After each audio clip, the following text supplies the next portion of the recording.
wonderful Monday it is. Thank you for joining us on Law and You here on Independent Television. We're coming to you from Benin City, Nigeria. I'm Uyag Mofwegwe. This week on the program, we want to take our time to look at the issue of human rights, what exactly these rights are, what people should enjoy on account of the rights they've been given as guaranteed by the Constitution. All across the world, for example, the rights of people are within the framework of the law, Nigeria not being an exception. However, time and again, we're seeing these rights being infringed upon. We're seeing people go to courts in a bid to seek redress, for example. But in the middle of all this, there's the challenge, there's a gap about awareness of these rights, the extent to which you can enjoy these rights, and then ultimately the responsibilities that come with these rights. The question is, where your rights, for example, are infringed upon, what should you do going forward? What should be the approach you adopt by way of seeking redress in the event that your rights are infringed upon? We've seen civil society groups across this country and by extension across the globe, for example, make frantic efforts to continually educate members of the public as to what their rights are and how they also can take responsibility to ensure that these rights are protected at all times. The challenge, though, is the fact that there's no guarantee that people can protect their own rights. So where, for instance, these rights are abused, what can they do? Is the law enforcement enough, for instance, to ensure that these rights are protected, or at least they get to seek redress successfully? These are the issues we want to look at on the program this week. Stay with us.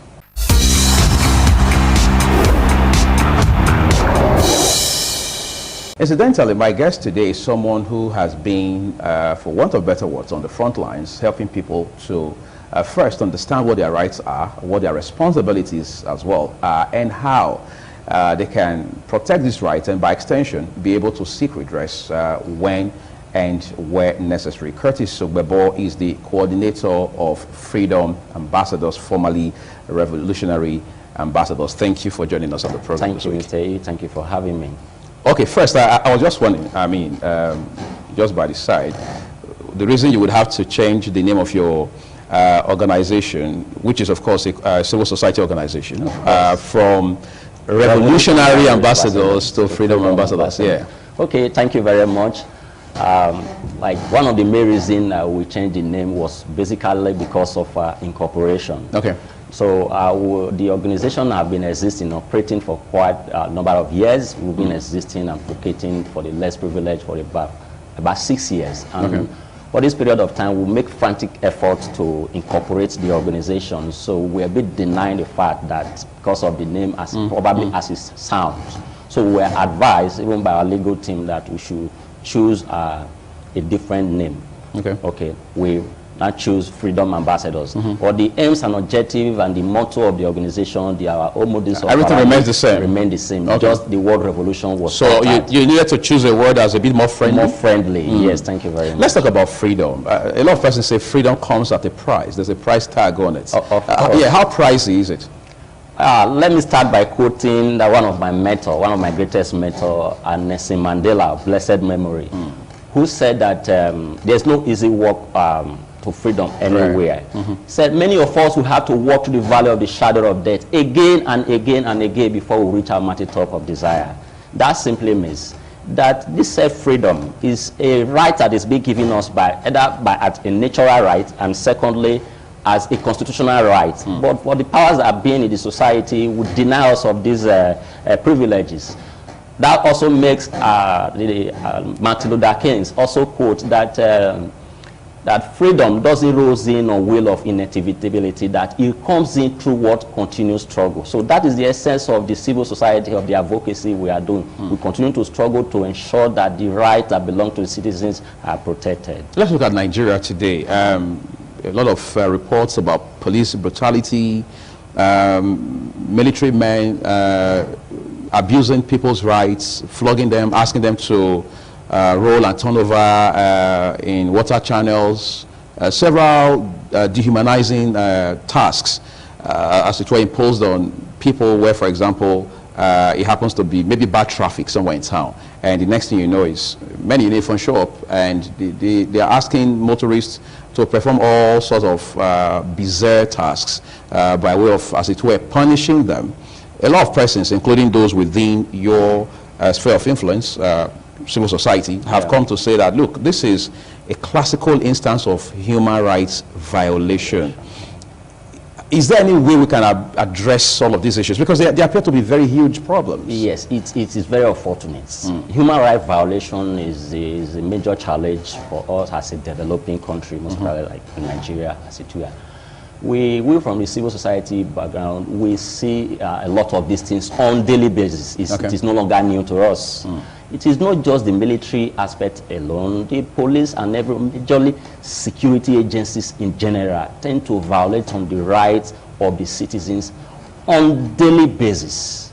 You know, so talking about addressing issues on daily basis, we do our best to ensure that first we prevent some of these things from occurring or reoccurring, and also we also find a way of seeking redress. It's a constitutional right. When your rights are being violated, according to section 46 of the Nigeria Constitution, talks about seeking redress in a court of law. But the process are also tedious, that some of our citizens whose rights are being infringed on do not have access. First, some of are not even aware. Some of them are not even aware that when their right is being infringed on, there are processes or there are forums of their way they can seek redress in that aspect. And many are not also aware of their rights. That is the major problem that we're having. We have discovered because of our advocacy that many Nigerians, majority of Nigeria, do not even know their rights.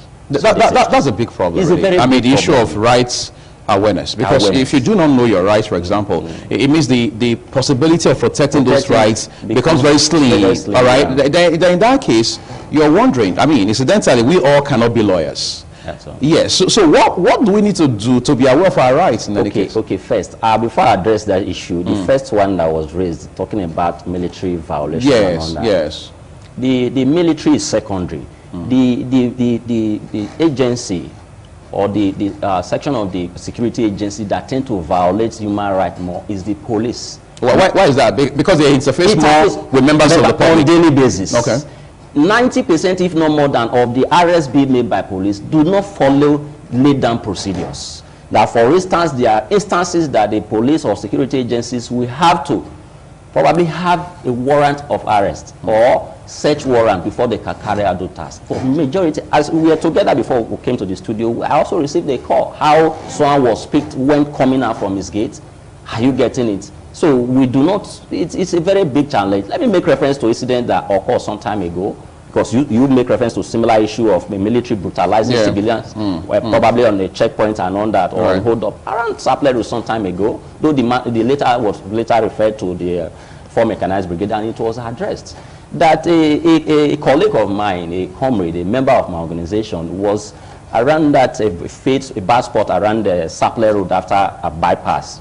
You know, he said there were some security agencies, which one of them was putting on a camouflage, and one asked him to move and walked away. The other one in the front stopped him and said, "Who asked you to move?" Before he could explain, he brought out wood, started beating him, asking to start rolling on the mud, water that was on the floor. He quickly jumped away and left the car. They seized the vehicle. He ran, and we ran to our secretariat, came to report. Before I went, I had to quickly pull a car across to the 4 Mechanized Brigade before going to that place, because I wouldn't want it to seem as if because we have the numerical strength as organizations. Sometimes when I'm moving, I have some of my colleagues or who go with me. I say, okay, going to a military checkpoint, we can't abandon that vehicle, but going to there is another issue. They might allege that probably we have come to for a reprisal and all that. So I have to quickly put a car across to the 4 Mechanized Brigades. And before we got there, they've already notified them that look at the incident that occurred, and they admitted that it actually occurred. While we get there,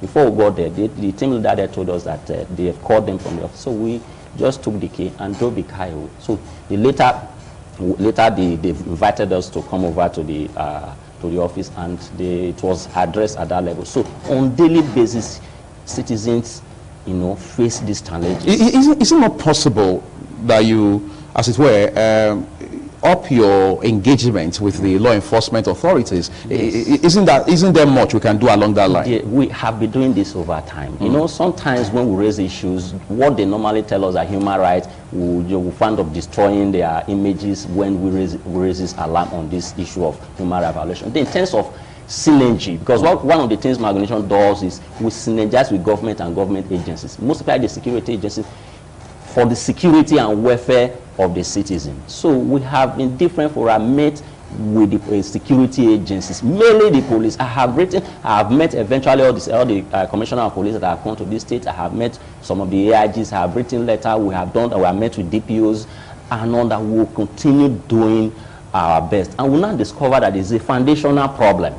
Are you getting it? If you are, like I told my comrade a few days ago, I say if you go to Bekun or you go to any division, police division, and say bail is free, why are you advocating that bail is free? Another one is going on at Ogida, another one is going on in Delta simultaneously. So it's a foundational problem that has to be addressed by power that being. But what must we do to address that problem? Because if it's foundational, it means that the efforts must also be far-reaching enough to do that. Are the CSOs doing enough now? Yes, we are. We are doing our best that we can. You know, the problem outside the human rights violation, the problem is in this country is enormous. That you will continue to do what we can till we get to that place that we so desired. We have, as I have said, at times we will make effort to reach out to senators, to reach out to the presidency, to ensure that some of these, the authorities that are made to oversee these agencies do the needful. Sometimes they will also respond by way of writing letter. We are taking XYZ actions. We ensure these are done. But to our greatest dismay, the issue still persists. But to an extent, it's been mitigated by the actions and the advocacy of the civil society. We're seeing, we're hearing reports of people who say you also have some, as it were, bad eggs amongst you. I know you are likely going to quickly say, well, it is common in any fold that you would find the proverbial Judas and all that. But how does that affect your struggle to ensure that people's rights are protected, that people are aware of their rights? In the first instance, where you have in your midst the persons who are not so convinced, who are not so passionate about the things that you have set as objectives for yourselves. Okay, let me take it from this angle. Civil society, as it were, it's a very complex, should I say, organization. Okay. That and due to its complexity and the heterogeneity, we tend to have people from different walks of life. You know, like as it goes that the civil society is the aggregate of organizations and institutions that tend to probably manifest the interest and the will of the people. So we have a lot of persons who perhaps will come into the civil society but might not have the same idea or the same mindset like we as an individual or me as an individual do. So, but we try to harmonize everyone in the struggle to ensure that the essence of the struggle is being achieved. Then having the bad eggs, like some security agencies will always accuse us. We had that, for instance, if you are going to say bail is free, it must be enforced. They do accuse us that we collect probably money from those that we are advocating for. We do say, as a person, I have never done so. If anybody says, for the years I have been doing advocacy, I can vouch that I have never charged anybody whose right is being a free John to say, give me XYZ before I will defend your right or before I will help you with the secret. But there is the insinuations, allegation that there are some persons does. And because some persons do so, doesn't mean that everybody in the struggle, they are corrupt, or doesn't mean that the attitude or actions of those persons will not stop or affect the struggle that we are into. Are you getting it? Just before we take a break, there's one more question I want to ask you. Civil society in this country is polarized. Of course. You have several, I know of the CSOs, for example, in those states, the civil society organizations, for example. I know you have that in those states. Yes. And then you have civil society groups under that umbrella, as it were. And then you have others that go by other several appellations. Yes. It will appear at some point, some persons will think you're working across purposes. Others will feel, well, your interest is not essentially the same ultimately. So that's the reason you have this kind of polarization amongst the civil society people. Isn't that the case? Not really. Not really. As I said earlier, that is a very complex entity. Yes. As it But we've heard of people breaking out. Yes. And then going to start out something else, still in the name of civil service. It is allowed. Civil society is being formed by people other than government and business. You can come up today and say you want to form a civil society. Because I'll be running a civil society organization, I can't stop you from forming a civil society. And probably my aims and objective of my own civil society, of my own organization, can be quite different from yours. You must have a defined aims and objective. So if at a time, or perhaps there is an umbrella body and some person tend to break away, it doesn't stop the advocacy being done. But does it affect it in any way, for example? It doesn't affect it. We have seen that in different other organizations, maybe even a church. We have seen a situation whereby a pastor or assistant pastor breaks away from a church and will go and found his own church. Doesn't stop him from preaching the gospel. Of course. It's same everywhere. So it may affect the numerical strength, at least for the time being, but doesn't take away what the pursuit is. At all. And let me tell you how it works. It's just like a barrack. As they will say, soldier go, soldier come. Barrack remains. Barrack remains. That is the civil society for you. Like when I found the Freedom Ambassadors organization about 5-6 years ago, the same persons who joined forces with me as at that time, over 90% are no longer in the organization. So what are they doing now? Are they in business or they started their own organizations? Some have traveled. Majority of them have traveled. Some jobs have taken them away from the country or from the state. So every day you see new persons coming in. You know, if one move to say, oh, probably like what my organization does, we don't do, we are not partisans. Okay. When it comes to politics. Ideally, CSOs should not be partisan. Shouldn't be. But on the second thought, they also had the freedom of association. If they want to affiliate, they can. But in my organization, most especially the executive, we don't allow it. If you have right to freedom of association, if you want to belong to a political party or you want to develop a sympathy for any politician, you can as well. It probably maybe mainly when you are an executive, you have to take a bow. You cannot be my executive, but as a member, probably we have a lot of them. Some are active, some are not active. So if some of those persons who are not active want to join forces with any politician, they can do it on their own. There's nothing anybody can do about that. Because the constitution that which we advocate for also guaranteed them that right. It's a fundamental right for every Nigerian. Take that away. If anybody in the civil society want to associate or is associating with politicians or political party, to me, there's nothing wrong with it. It depends on if I am a founder of organization. If you are not part of the organization, you do not know the aims and objective or the motto of my organization. If there is this, if we also create an avenue for the organization to also probably associate with politicians, they might decide to say, okay, probably associating with XYZ politicians will enable us to probably advocate or in synergy with the central political party to, to be able to bring out our probably aims and objectives in terms of advocating for good governance and all that. So everybody have their own modus operandi and how they operate. Well, we're going to talk about this because we're looking at civil society as a collective, as a whole, not just the organizations that make up the civil society. But we're taking a break quickly, everyone, at this point. We're back shortly to wrap up this discussion. Stay with us.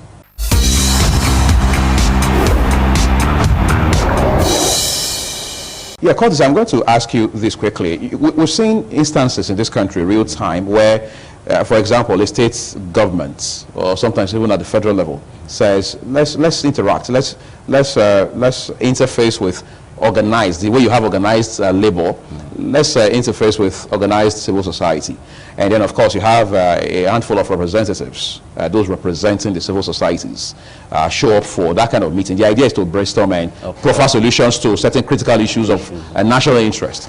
And then you have other members of civil society, other civil society practitioners, who are saying, no, those persons representing us or claiming to be representing us, they are not members of the civil society, they are not known members of the civil society in this state or in this country. What are the circumstances that lead up to that kind of development? As it's often said that among 12, or rather amongst the 12 disciples, there were Judas. And again, like I earlier said, that our aims and objective, our perception about the struggle differs. Let me just be plain to you. There are some persons who come into the advocacy to use the civil society platform to climb or gain recognition or power. Personal interest. Personal interest. And there are some of us who many can attest to that we are in the struggle basically to emancipate the downtrodden from the iron grip of the oppressors. So those persons who came to achieve their personal aim, they can do XYZ in the process of advocating. If, for instance, I have interest of being a councillor, being a local government chairman, and I'm in the civil society platform, I can use that platform, having get recognitions of powers, to want to affiliate with political party and do the needful, do the bid of the government, like the question you raised. Right. Yes, we have seen some persons who tend to develop sympathy for the government official rather than the masses and the oppressed. So as such, those persons, for instance, if you are inviting the civil society, probably there is a struggle like we are beyond the BDC struggle, the struggle against illegal arrest, extortion by the security agencies, and we have, for instance, my organization have been at the forefront of advocating on such in that aspect. And there is a town hall meeting to that effect, for instance, or maybe let's say the commissioner of police will invite my organization to say, okay, there will be a town hall meeting. Then we come in there, you now see another person's coming to say, oh, we want to represent the civil society. I will say, no, we have been the one doing this cause. Where have you been in the process of we advocating, moving around, trying to defend the masses? So that is just issue. That is just let's look at something. I mean, your organizations, I mean, the civil society entirely now is what some persons would call a potpourri of people from all walks of life, right? You have professionals from the legal profession, for example. You have media people. You have those from the scientific community, business people, all of them, academia. I mean, you have people from all of these walks of life. How has this been of value to the struggle that the civil society is involved in? Yes, it's been very helpful having people from all walks of life in the struggle. Like, for instance, we have a legal team, and we have the technical team, we have different maybe committees, for instance. How helpful are they? Let me quickly align it. For instance, if there is a case that will need to go to court, we'll quickly reach out to our legal team to seek advice and to brainstorm and find a way of do analysis on this subject matter or the case before proceeding to court. If a case that probably will say, oh, there are lawyers will advise us with our technical team to say, oh, this case we have the probably maybe 80-70% of winning this case, or this is what we should do. We should fight. That we put here. Maybe let's settle out of court and all. Yeah, and all that. So we tend to seek advice from the professionals amongst us, from from different persons amongst us. So it's very helpful in the organization. And again, you also mentioned business. We also have persons who are also businessmen who God have also blessed. There are times we want to also advocate for the oppressed, and they cannot raise money. We can also call our member to say, please, if there is a case of this infringement of fundamental rights, our lawyer needs XYZ amount to fight this case. If need be, funding is a challenge for civil society. It's a major challenge. And what we have been doing over these years, I think briefly we talked about grants. We have never, the civil society that we run, most of them, we have never gotten any grant from anywhere. And I'm sure you have never applied to, ever. And you don't intend to apply? No, that I don't intend to apply. What we focus more on is emancipating the downtrodden. 90% of my time is spent in defending the oppressed. I don't know if not that my phone is silent now we are here. When I step down, see maybe more than 10-20 calls that people are calling. So because of that, we don't usually have time for this grant and all that. What we have been doing, not that the grant is bad, if time comes that we have the opportunity, we also apply for it to ensure that we enhance advocacy. But what we have been doing mainly over these years is internal generating revenue. When there are issues, within ourselves, when there are issues, comrades, please, there is an issue, 5 naira, 10 naira, 1 million, whatever, we bring it together and ensure that the problem is solved at the moment. I'm very sure beyond this conversation we've had in the last 25 minutes, problem solving will continue as far as the struggle in which the civil society is involved is concerned. I've been talking with Curtis Ogbebo. He's the coordinator, Freedom Ambassador, formerly Revolutionary Ambassador. It's been a pleasure talking with you. Thank you very much for having me. All right. Thank you very much. Okay, that's our program for you this week. I'm Agumofwegbe. Our coverage here on ITV continues. Enjoy the rest of your Monday.